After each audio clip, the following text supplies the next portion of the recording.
In the heart of a land torn by endless war, there was a small village, almost invisible on any map. The villagers were poor, their hands hardened by the soil, their hearts softened by hope.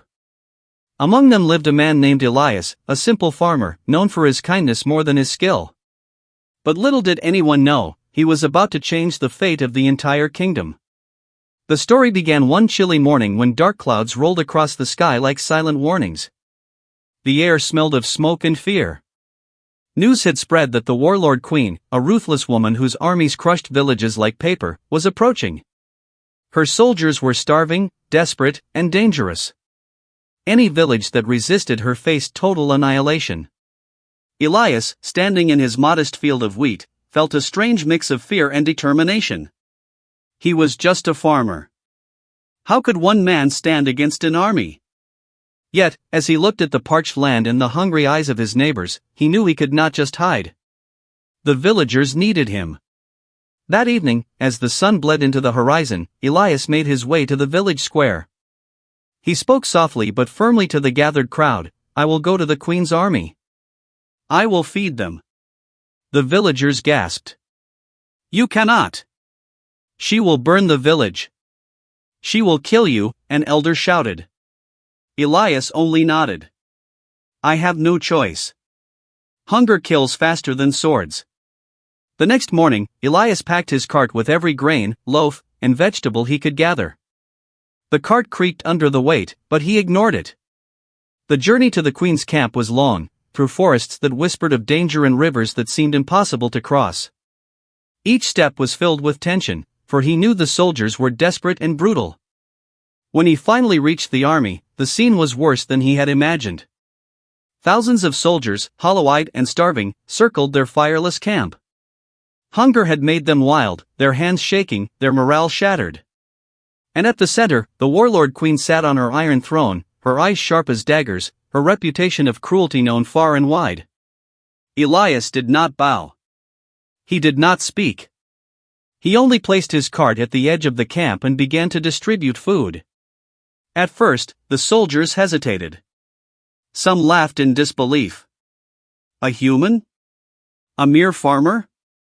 Feeding an army? Yet, as soon as one soldier bit into a loaf of bread, his eyes widened, the first spark of life returning to his face.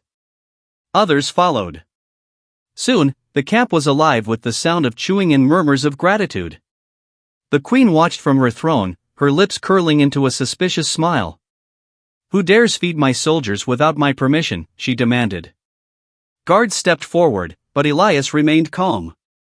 "I am just a farmer," he said simply. "I feed people because they are hungry."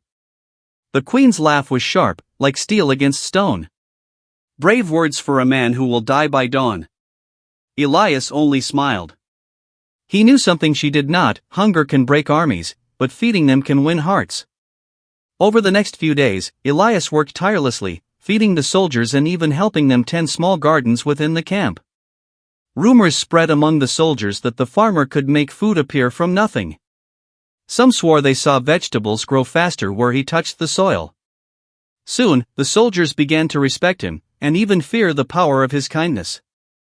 The Queen, meanwhile, grew curious and angry. She summoned Elias to her tent. "Do you have no fear?" she asked, her voice icy.